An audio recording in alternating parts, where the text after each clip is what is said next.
noticed a rummy thing about life, Jeeves? No, sir. Just when you're feeling at your most braced about things in general, something always comes along and gives it you in the neck. Very true, sir. Still, there you are, I suppose. Well, dash it, Jeeves, I know you're disappointed. No, sir.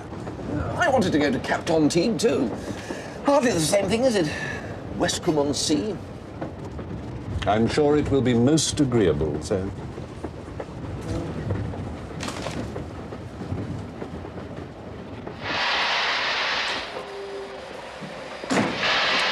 Mind the doors, please.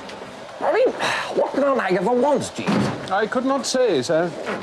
Not like her to lash out on a telegram to me. Indeed not, sir. The last time she sent a telegram, it was to a dog. A dog, sir? Yes, I was looking after Macintosh for her, and the poor chap had gone off his feed. She sent a telegram from the south of France saying, eat up your nice food and Mummy will be back on Tuesday. Did the animal's appetite improve, sir? Not noticeably. We let the telegram there.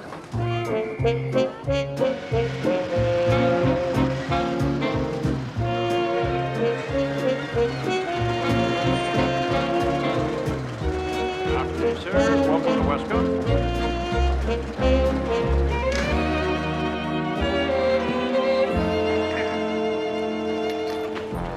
Ah, Bertie, at last. You look very unhealthy. Hello, Aunt Agatha. Westcombe will be good for you. So much better than spending your time in stuffy London nightclubs. Yes, but... Come along, Bertie. Now, Bertie, I have met just the girl I should like to see you marry. But I don't want to get married. Her name is Aileen Hemingway, a nice, quiet girl. Oh, so different to those bold girls one meets in London nowadays. I like bold girls. Stop interrupting, Bertie. Her brother is curate at Chipley-in-the-Glen in Dorset. We've become great friends. But I'm young. And he tells me that they're connected to the Kent Hemingways. I want to enjoy life. You should be breeding children, Bertie. I say, dash it, Aunt Agatha. Oh, be quiet, Bertie. Ah, here they are. Aileen, dear, Sydney, I want you to meet my nephew, Bertie Wooster. Such a surprise. I had no idea he intended coming to Westcombe. How do you do, Mr. Wooster? How do you do? Welcome to Westcombe-on-Sea, Mr. Wooster. Welcome, welcome. Oh, thank you. Yes. Oh, Sydney, doesn't Mr. Wooster remind you of Canon Blenkinsop, who came to Chipley to preach last Easter? Yes. Yes, the resemblance is most striking. The Hemingways have kindly offered to show you Westcombe, Bertie.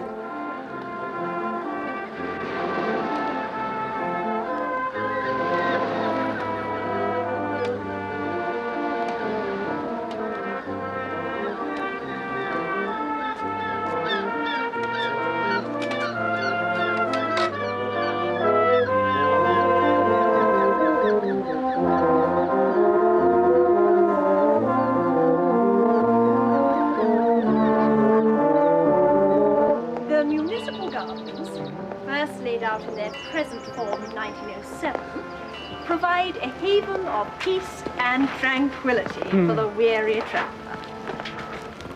Here the spirit may be refreshed by a verdant grot and an abundance of poor.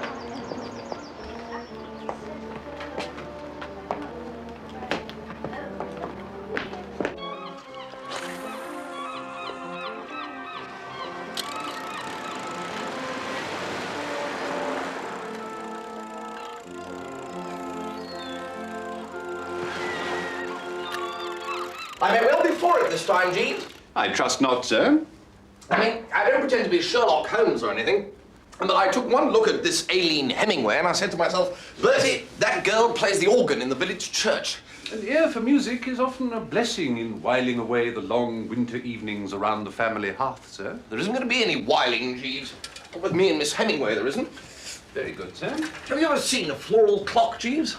I've not had that pleasure, sir. No, well, don't. Have nothing whatever to do with floral clocks. If a friend says just one more floral clock can't do you any harm, be firm. I shall do as you recommend, sir. I wonder if I might crave a boon, sir. Crave away, Jeeves. A family matter requires my presence in the metropolis tomorrow. Jeeves, You're not going to leave me alone with the Hemingways. I shall be back by tea time, sir. A niece of mine has contracted an unfortunate alliance, and the mother has asked that I might reason with the child. Oh, very well, Jeeves. Thank you, sir. Will that be all, sir? Yes, that's all.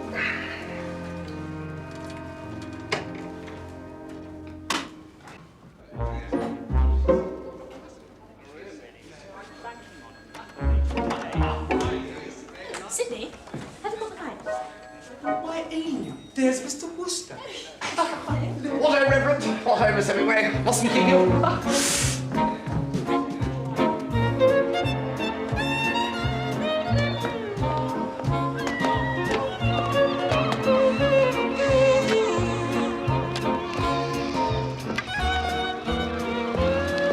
Bertie, What ho, Aunt Agatha? have you seen the Hemingways this morning? Ah, well, no, I was going to talk to you about that. They have arranged a little excursion for you to the museum in Ilmouth. Look, I don't want to go to any blasted museum. Kindly restrain your language, Bertie. The Ilmouth Museum is renowned for its collection of napped flints. Ah, well, that's the trouble, you see. Only last week the doctor said I wasn't even to look at another napped flint. Sad, I know, but... Don't talk drivel, Bertie. And stand up straight.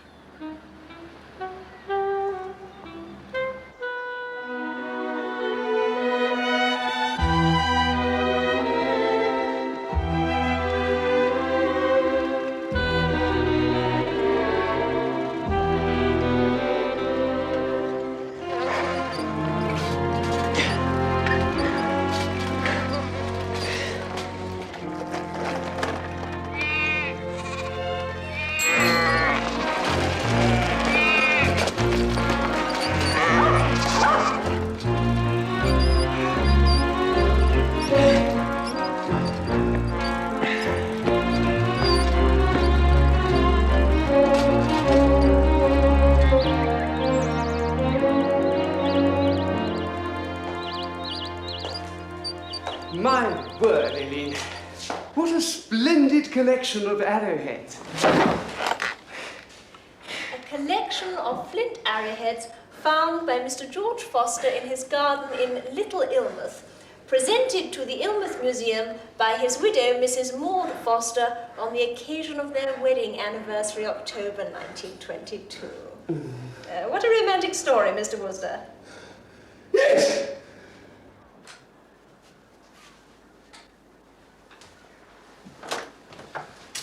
Ah, Jeeves, you're back. Thank heavens, I thought I was going to be left on my own forever. Just me, Aileen Hemingway, and a napped flint. Ugh. I caught the 2:30 train, sir. Brandy and soda, Jeeves. Very good, sir. Did you have a pleasant afternoon, sir? You have a cruel streak, Jeeves. I hadn't realised it before. What blighter was it that invented the bicycle? The first truly rideable machine was made by Mr. Kirkpatrick Macmillan of Dumfriesshire in Scotland in 1839, I believe, sir. Yeah. Too late to do anything about it now, I suppose. I fear so, sir. Mr. Biffin called you up on the telephone while you were out, sir? Biffy? Good heavens, what does he want? He did not confide in me, sir, except to say that he is staying in Westcombe at the Hotel Riviera and would call on you later. Well. Oh, Biffy. I thought he was safely stowed away in Herefordshire, wearing gaiters and prodding pigs. Still, make a welcome break from the Hemingways. As to that, sir, it occurred to me that a day at the racecourse tomorrow might provide a pleasant interlude. It might also serve as a means of evading the Reverend Hemingway and his sister. Jeeves, the nostrils positively quiver. Like an old warhorse scenting battle. Can you make the arrangements? I've taken the liberty, sir, of ordering a hamper and hiring a car.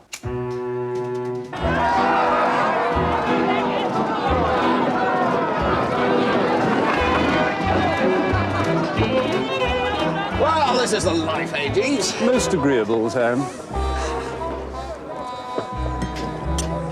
Now, you wouldn't get this in on team, Jeeves. Oh, by the by, I didn't ask you how you got on with your niece yesterday. Not well, I fear, sir.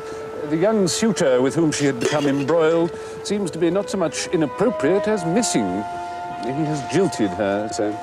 these young chaps, Jeeves. Very true, sir. Anyway, what about Blue Bottle for the next? I think not, sir. The animal was standing at 6s at last night's call over and has since lengthened to 15 to 2. So it seems likely that something untoward is known. Banana fritter? A much more attractive proposition, sir. A very lively creature, I'm told, and although somewhat light-boned, not lacking in stamina. Right. A fiver on the nose on banana fritter, then, Jeeves.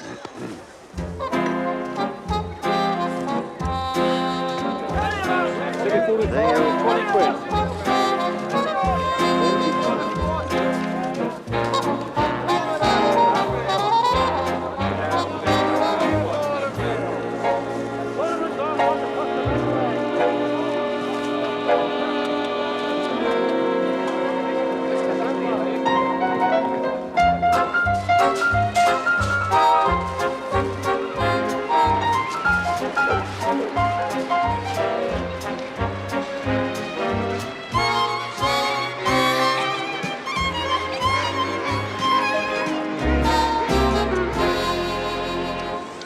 Well, they'll never find me here, Jeeves. I trust not, sir. No, Jeeves, after yesterday's splendid day at the races, I feel lucky. Are you, quite comfortable, sir? Do you know, Jeeves, I jolly well am, yes. This might catch on. In that case, I shall return to the hotel, sir, and continue with our ironing. Oh, did we ever hear from Biffy again, Jeeves? Mr. Biffin? No, sir. Yeah, probably forgotten all about it. Biffy's got the worst memory you've ever come across, Jeeves. Compared with Biffy, I come out as one of the 10 great minds of modern times.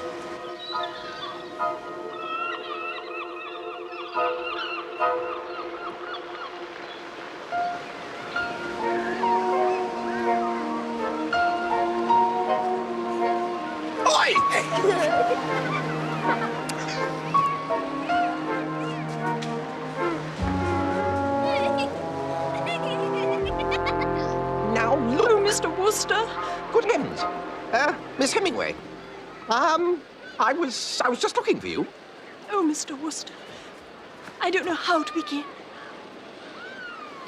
Something up? The fact is, Mr. Wooster, a most deplorable thing has occurred. Yesterday, I went to the races. Oh, what an extraordinary thing. So did I. Did you click? If you mean was I successful, I must answer in the negative. Oh, Sidney. I lost my little all, Mr. Wooster. At the racecourse, I encountered one of my parishioners, a Colonel Musgrave, who happened to be holidaying there. I induced him to cash me a cheque for £100. Well, a bit of luck that. Finding someone to slip it into first crack out of the box. I burn with shame at the confession, but I immediately placed the £100 on Little Demon in the last race. Little Demon? Little demon. I say, you did have a day out. The most lamentable feature of the whole matter is that I have no funds in the bank. Oh, my dear chap, well, say no more. If you'll just dig me out of here. Oh, yes. Careful.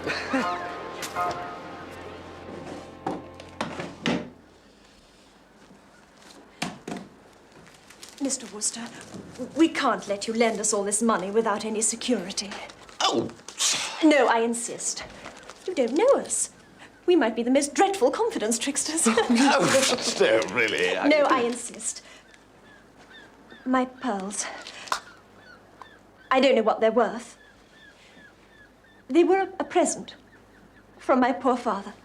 Now, alas, no more. But I know they must be worth ever so much more than the amount we want. Oh, no, Dashy, look, there's no need for security. I mean, that sort of rot. No, I'm only too happy. Mr. Wooster, we appreciate your beautiful, heartening confidence in us, but we cannot permit this. There. If you could just give me a receipt, as a matter of form. Receipt? Yes, of course. Shall I? Oh, right, yes.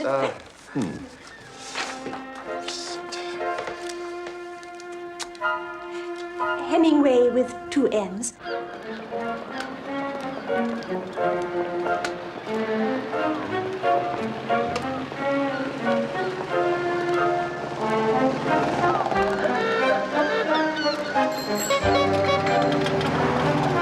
Biffy? Biffy?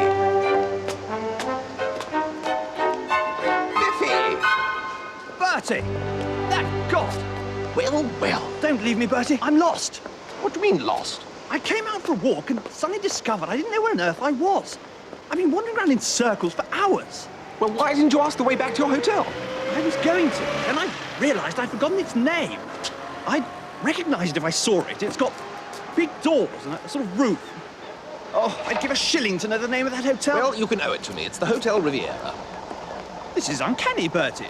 Do you have second sight? No, it's the address you left with Jeeves the other day. What on earth are you doing in Westcombe-on-Sea? Bertie, old man, I came here to try and forget. You seem to have managed that all right. Anyway, I was going to tell you, Bertie. Last year, on the line of going to New York, I met a girl. Well, that was dashed interesting, Biffy. Do you know who I saw at the drones the other day? She was wonderful. We used to walk on the boat deck after dinner. She was on the stage. She'd saved up a few pounds and was on her way to New York to see if she'd get a job. Her father ran a milk walk in Clapham. Or it may have been Cricklewood. At least there was either a milk walk or a boot shop. Yes, well, easily confused. But what I'm trying to make you understand is she came of good, sturdy, middle-class stock. The sort of wife any man would have been proud of. Well, whose wife was she? Nobody's. That's the whole point of the story. Ah. I wanted her to be mine. And I lost her. What do you mean you had a quarrel? No, I mean I literally lost her. Well, there you are, Biffy. That's it! That's it! That's my hotel! Come on in, Bertie. I want to tell you the whole story. Well, actually, I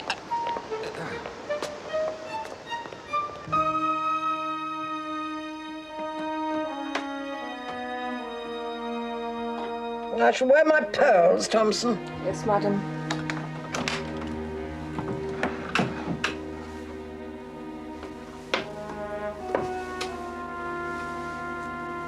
Pardon me, madam. Have you moved them?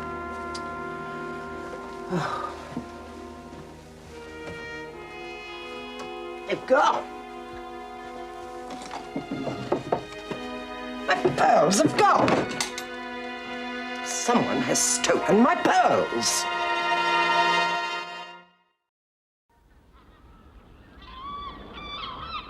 I hold you responsible, Mr. Bellwether. You are responsible for employing your staff. You are responsible for their honesty, or lack of it. We can handle this discreetly, Mrs. Gregson. The staff will be searched. There's no reason to call the police. The police have already been called. Something has to be done. Oh, do be quiet, gal.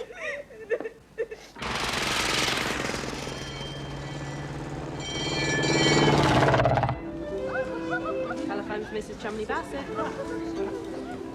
The last I ever saw of her was in the customs sheds in New York.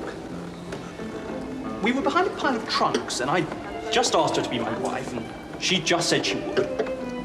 When a most offensive blighter in a peaked cap came up to talk about some cigarettes he'd found in the bottom of my trunk.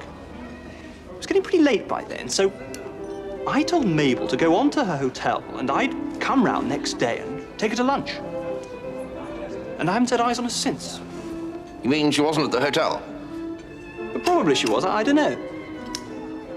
You don't mean you never turned up? Well, to put it in a word, by the time I'd done half an hour's heavy explaining about the cigarettes, I'd forgotten the name of the hotel. Well, that's all right. You could make inquiries. No, I couldn't make inquiries. Fact is, I'd forgotten her name. Oh, no. Dash it, how could you forget her name? Besides, you told it to me a moment ago. Muriel or something. Mabel? It's her surname I'd forgotten. No, but half a second. You must have told her your name. She could trace you. Exactly. She knows my name and where I live and everything. But I haven't heard a word from her. I suppose when I didn't turn up at the hotel, she thought I'd changed my mind and just dumped her.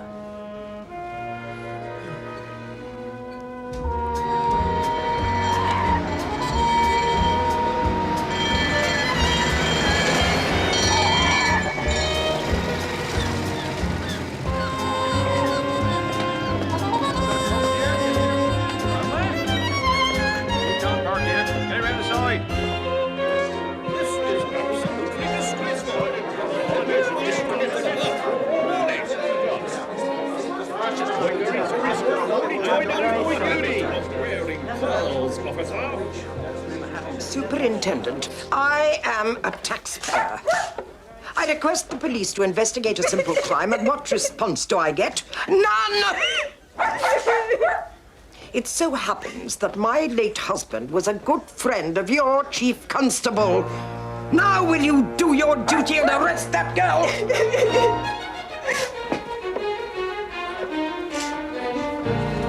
Extraordinary ruckus going on out there, Jeeves. Indeed, sir. Mrs. Gregson has lost her pearls. Really? Pearls, eh? That's a bit of a coincidence. Sir? Well, the Reverend and his sister leaving her pearls with me.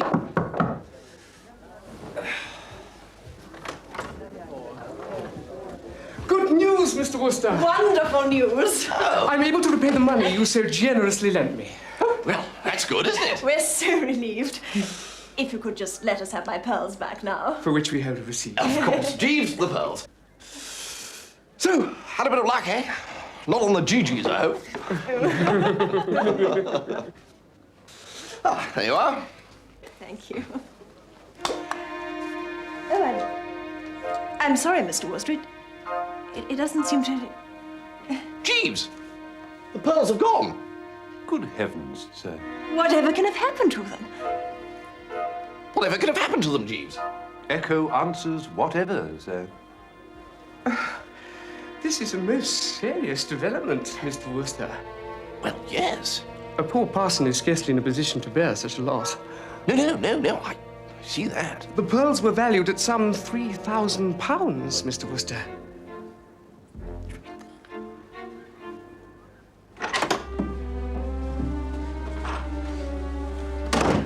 Ghastly coincidence, Jeeves. Aunt Agatha and I both losing pearl necklaces. Not entirely a coincidence, sir. I first suspected that something was amiss when I saw the Reverend Hemingway selling tips at the racecourse yesterday. Selling tips? Oh, what rot! Men of the cloth don't sell tips, Jeeves. You're allowing that imagination of yours to go overboard again. What am I going to do? Write out a cheque for £3,000, sir. Meanwhile, if you can undertake to engage them in conversation for as long as possible, I think I may be able to effect a solution.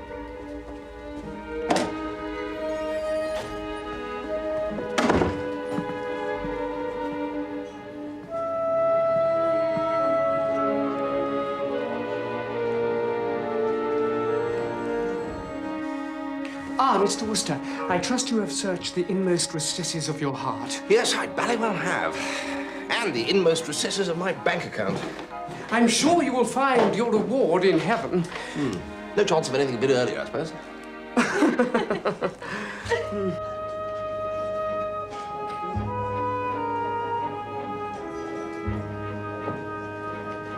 Sergeant, a moment of your time. There are two persons in this room.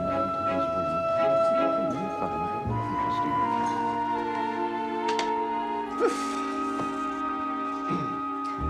Oh, Mr. Wooster, I feel so guilty. You have shown an humble and contrite heart, Mr. Wooster. Oh, it's what we Woosters are known for.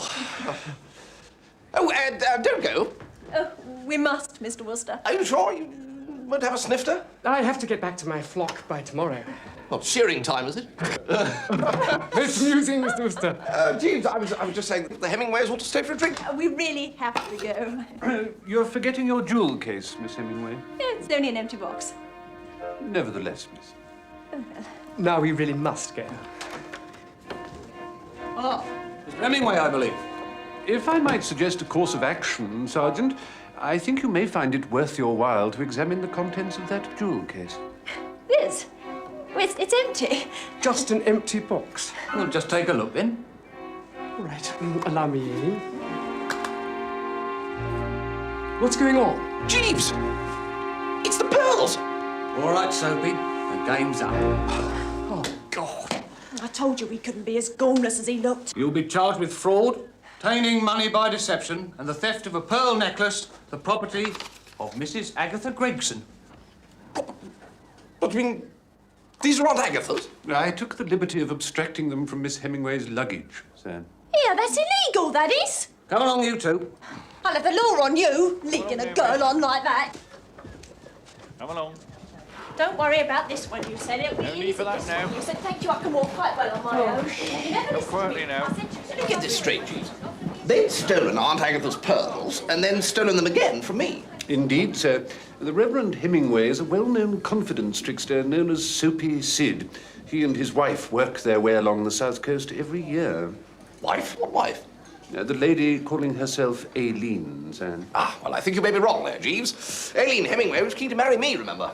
Mrs. Hemingway was the woman responsible for removing the pearls from their case while you were writing a receipt for her, sir. Good Lord. Good Lord. I mean to say, good Lord, Jeeves. Well, I shall enjoy this.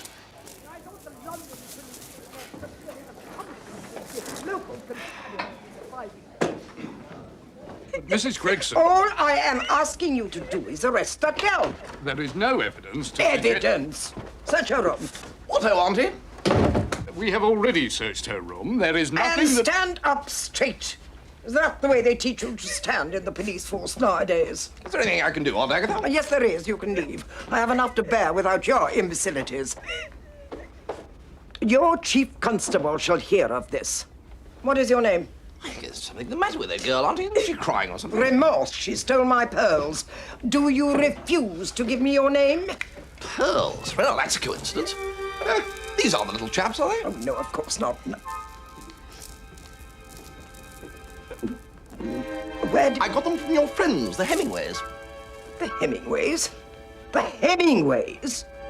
Well, how did they come into the possession of the Hemingways? Because they jolly well stole them, that's how. That's what they do for a living. They are jewel thieves. No. Yes, Aged A. I mean, I don't want to rub it in, but you do realize that if you had succeeded in getting me to marry that girl, then I should most probably have had children who'd have sneaked my watch while I was dandling them on my knee. Bertie, Now, dear, I'm not a complaining sort of chap, as a rule, but I must say that in future, you might be just a little bit more careful how you go about egging me on to marry females.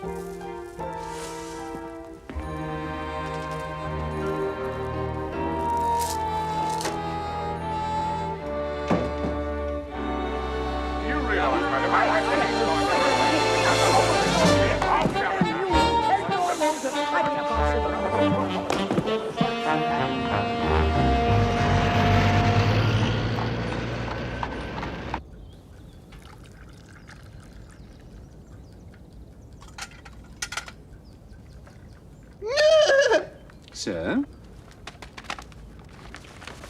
The engagement is announced between Charles Edward, only son of Mr. E.C. Biffin and Mrs. Biffin of 11 Penslow Square, Mayfair. It's Biffy!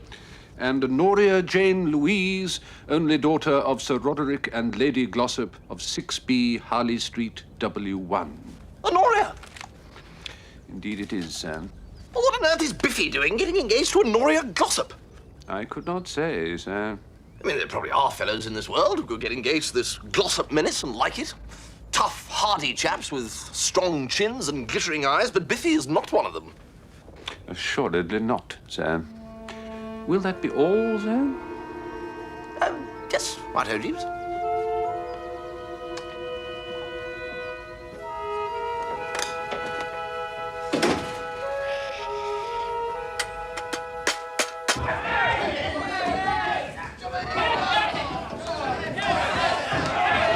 So, Biffy, congratulations in order, I hear. Thanks. Bertie? Still here, old fruit? Oh, nothing. But is it really true you were once engaged to Honoria? It is. How on earth did you manage to get out? I mean, what was the nature of the tragedy that prevented your marriage? Biffy, old egg, as man to man, do you want to oil out of this thing? Bertie, old cork, as one friend to another, I do. How the dickens did you get into it? It just sort of happened. You know how it is when your heart's broken. You get absent-minded and cease to exercise proper precautions. Yes, I know. What I want you to tell me is, what's the procedure? You mean for sort of edging out? Exactly. I don't want to hurt anyone's feelings, Bertie. Yeah, no, of course not. But, what do you recommend? Well, you see, in my case, Sir Roderick discovered that there was a modicum of insanity in my family, so the old boy came round to dinner to give me the once-over. And Jeeves arranged things so that he went away firmly convinced that I was completely off my caduva. I see. Trouble is, there isn't any insanity in my family. Really? just my luck. And I've got the whole Glossop clan coming to lunch with me tomorrow. Probably want to test me the same way they did you. What, the whole tribe of them? Honoria, too? The whole boiling of them. Look, Biffy, I tell you what, I'll roll up to that lunch. If he finds out that you're a pal of mine, he might well forbid the banns right away. Something in that. Awfully sporting of you, Bertie. Well, when it comes to helping a chum, we Woosters have no thought of self. Meanwhile, I'll consult Jeeves. He's never failed me yet.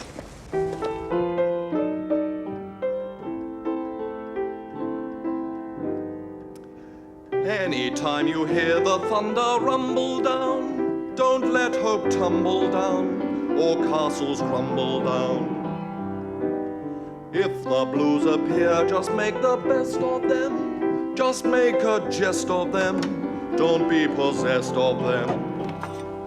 At the risk of sounding rather platitudinous, here's what I believe should be the attitude in us. A sunny disposition will always see you through. When up above the skies are black instead of being blue. Mr. Trouble always makes our faces long, but a smile will have him saying so long. Do you know what I look for in a song, Jeeves? Not precisely, sir, no. I have often speculated. A spot of philosophy, Jeeves. Something to make you think. Just you listen to this. It really doesn't pay to be a gloomy pill. It's absolutely most ridiculous, positively sill. The rain may pitter-patter, it really doesn't matter. For life can be delish with a sunny disposition. Most heartwarming, sir. Mind you, there are times when it's dashed difficult not to be a bit gloomy and pill-like. Very true, sir. And there's my friend Biffy Biffin. I mean, old Biffy is in roughly the same position in Honoria Glossop as I was a month or two back. In short, Jeeves, he needs your help. I fear that it is hardly my place, Mr. Wooster, to intervene in a private matter affecting... Oh, come. No, sir. I would be taking a liberty. Now, look here, Jeeves. It's not still the south of France you're mooning about, is it? No, sir. I had put the continent quite from my mind. Will that be all, sir? Yes, that'll be all, Jeeves.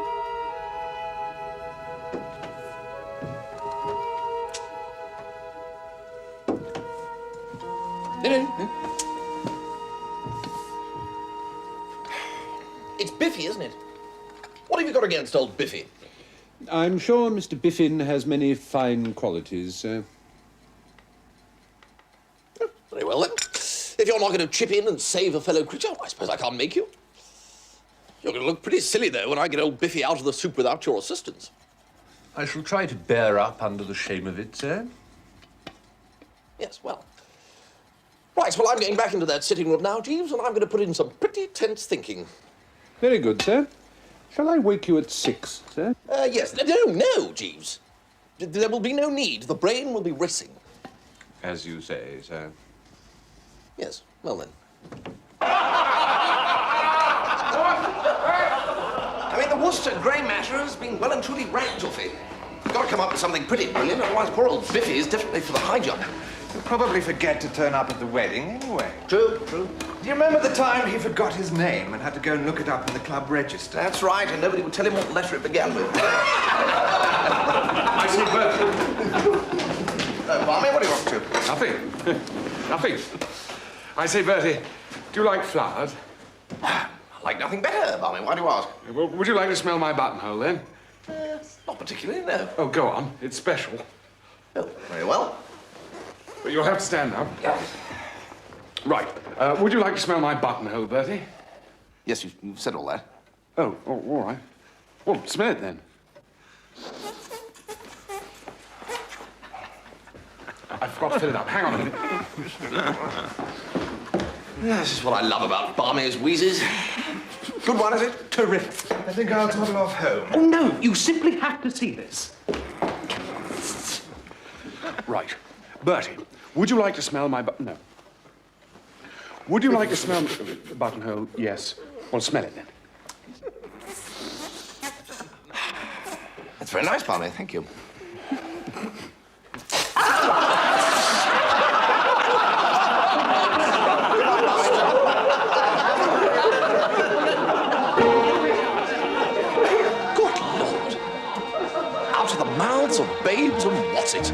Barney, old thing.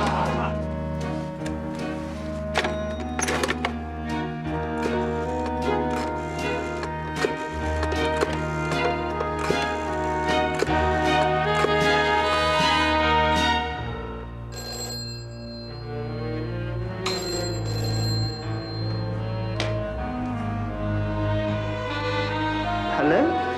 Biffy, I just want you to know that your troubles are at an end.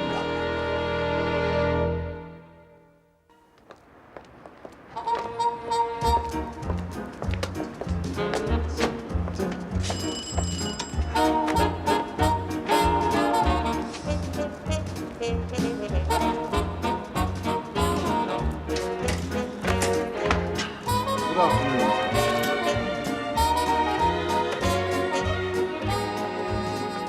Mr. Bertram Wooster, sir. What-ho, what-ho, what-ho? Bertie! Biffy, do you like flowers? Eh? Smell this. What the devil are you doing? I'm wet. Calm yourself, Biffy, old egg. This was not a jest to pass an idle hour. This was a demonstration. You suggesting that I squirt Sir Roderick? Absolutely. Squirt him as he has never before been squirted. I guarantee you that in something under 3 seconds, the idea will have dawned on him that your presence in the family is not required. Oh, but I can't. It's them! It's them! Talk to them while I go and change my shirt. This one's all wet.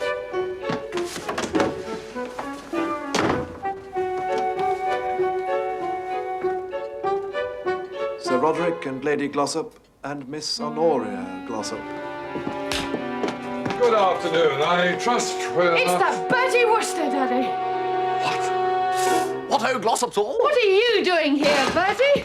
Me? I'm just here as a sort of friend of the accused, as it were. You are a friend of Mr. Biffin. Oh, Biffy, yes, known each other for years. He asked me to come over and join you mangling a spot of lunch. Oh. I said, it's a long time since we met, though, eh? Nevertheless, I remember you most distinctly, Mr. Wooster. Has there been some sort of accident? Oh, no, nothing serious. Old Biffy just had some sort of fit or seizure and knocked over the table. Fit? Or seizure. Foaming at the mouth and Oh, everything. Bertie!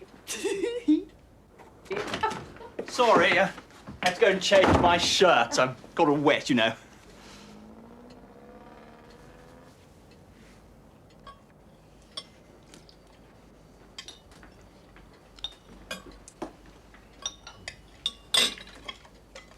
Are you working, Bertie? Working?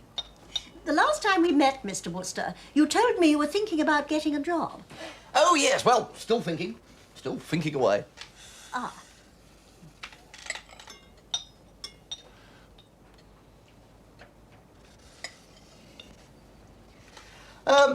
Like flowers, do you, Sir Roderick? Flowers? You know, like Biffy's got in his buttonhole. Let Sir Roderick have a sniff, Biffy. I don't want to. Daddy's thinking about buying Charles's place in Herefordshire. If Mr. Biffin will agree to sell. Oh, I should think he would. You got that place from your uncle, didn't you, Biffy? Yes? Yes, a lot of unhappy memories for old Biffy, that place. Oh, really? Why is that? Well, it was Biffy's old Uncle Harold who used to read Shakespeare to his rabbits. I see. Yes, not that I got anything against Shakespeare myself. No, I'm never happier than when curled up with the collected works of the old chap. Oh, are you a theatre lover, Mr. Wooster? Oh, rather. One of my most treasured memories is of Irving playing Hamlet at the Lyceum. Really? Who won? Why don't we all go to the theatre tomorrow night? Oh, yes. I thirst for culture, Mr. Biffin. Oh, ditto, yeah. Anyway, to return to Sir Roderick and flowers, Biffy. Eh? Flowers, Sir Roderick. He likes them. Whatever is the matter, Mr. Wooster? Let Sir Roderick sniff your buttonhole, Biffy.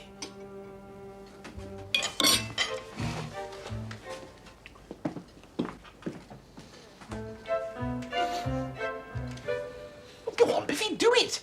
I can't, Bertie, I can't. You can. Be brave. Do it. What are you doing? It's gone mad.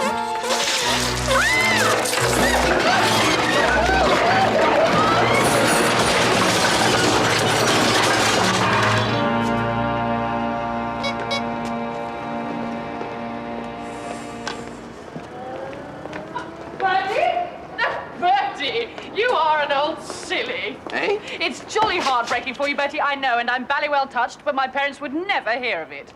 Hear of what, Honoria? It'd be better if you got a job, even. My dear old Honoria, I'm quite in a fog. Oh, come on, Bertie. Trying to make Biffy look even more of an idiot than nature intended just as you'll be in with a chance again. No.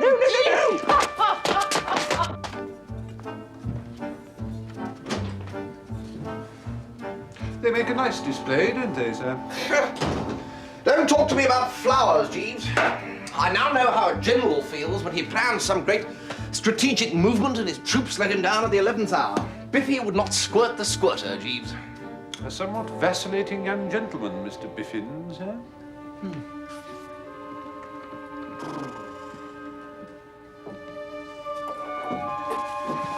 And the worst of it is that I've got stuck with going to the theatre with them tomorrow. And Honoria seems to think that I'm aching to marry her again. Indeed, sir. Dash it, Jeeves, you are positively heartless. I'm sorry to hear of Miss Glossop's misapprehension, sir. But as to Mr. Biffin, surely Mr. Biffin has only himself to blame if he has entered upon matrimonial obligations which do not please him, sir. Oh, you're talking absolute rot, Jeeves. You know as well as I do that Honoria Glossop is an act of God. You may as well blame a fellow for getting run over by a truck. Besides, he was in no position to resist. He'd lost the only girl he ever loved. How was this, sir? Well, apparently he fell in love with a girl he met on a boat going over to New York. They'd parted at the customs shed, arranging to meet the next day at her hotel. Well, you know what Biffy's like. The next day, the only thing he could remember was that her name was Mabel. Clean forgotten her hotel, everything. Well, I mean to say, you can't go scouring New York looking for a girl called Mabel. I appreciate the difficulty, sir. I did not know of this before. I don't suppose anyone knows of it except me. Did I hear you mention that Mr. Biffin was arranging a theatre party for Sir Roderick and Lady Glossop, sir? And Honoria. If I might suggest, sir, the new entertainment at the Palace is reputed to be well worth a visit. Well, yes, we'll never get tickets for that. It's an absolute riot, I've heard. What's the thing called? Woof, woof, sir. If you were to leave it to me, sir, I may have some small influence which would enable me to acquire the necessary tickets.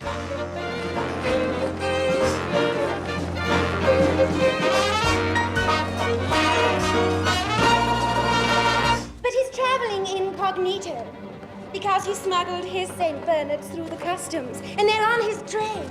How romantic. I'd do anything for a man with a St. Bernard.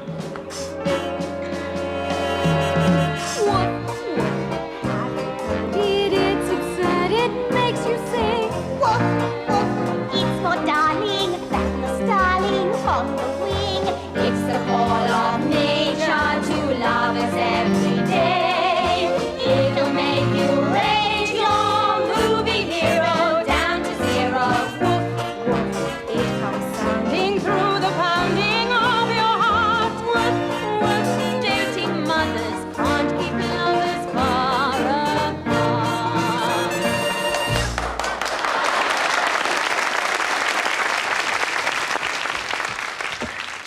Hey, you girls. Here comes Lady Ermintrude.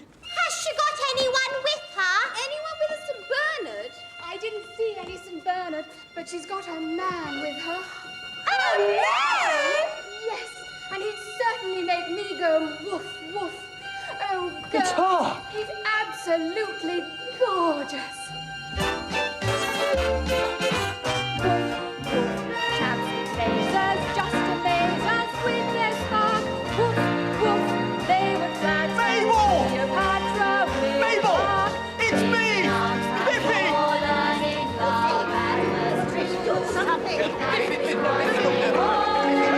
My leg.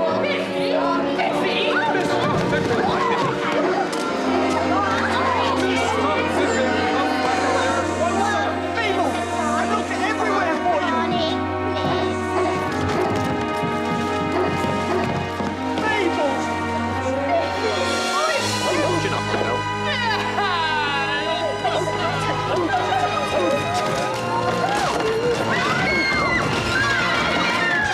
Right across the orchestra pit.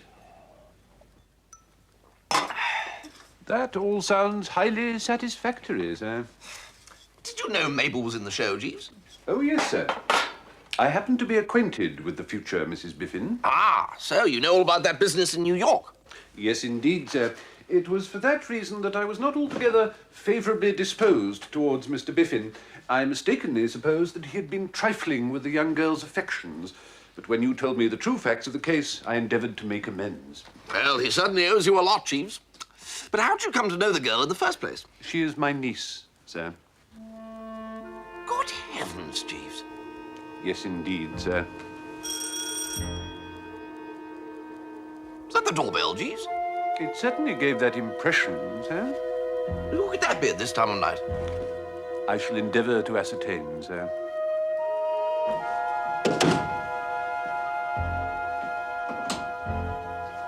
I wish to see Mr. Wooster, Jeeves. I regret to say that Mr. Wooster is asleep, Mrs. Gregson. Oh, how very thoughtless of him. What is the matter with young people nowadays, Jeeves? I can't say, madam. I have heard that another of Mr. Wooster's friends has disgraced himself at the theatre this evening. Most unfortunate, Mrs. Gregson. However, this does mean that the young Glossop girl is once again on the market. Would you kindly tell Mr. Wooster that I am willing to overlook his conduct at Westmont in order to help him bring matters with Miss Glossop to a satisfactory conclusion? I'm sure that Mr. Wooster will be most grateful, madam. And so he ought to be. I shall call again first thing.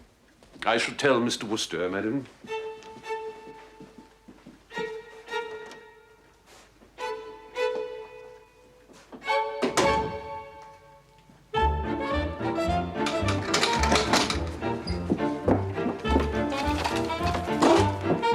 That was Mrs. Gregson's, I heard, Jeeves, hence the pack.